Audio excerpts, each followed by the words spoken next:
ลมฝนกำลังมา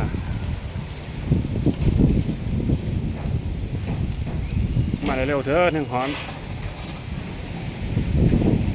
ตอนนี้ลมมาก่อน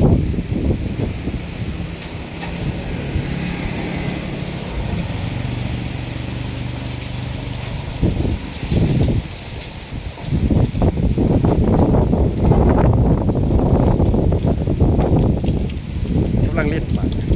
มาแล้วก่อนเครื่อง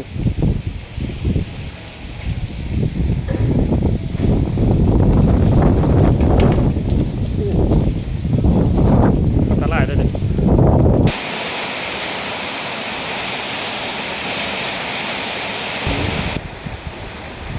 ตกคอยเถอะ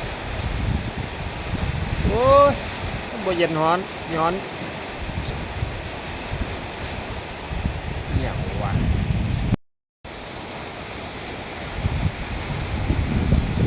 สิเปะย้อนนี่ฮะตกแบบนี้ลมแห้งๆนั่นเป็นยังไง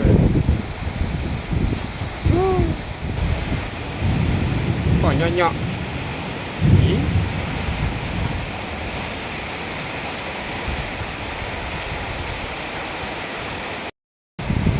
เอาอันนี้กับย่านเสียงฟ้าเนี่ยมาหลีอยู่นี่ละไปแล้วไปเอาเพื่อนย่านเสียงฟ้าห้อง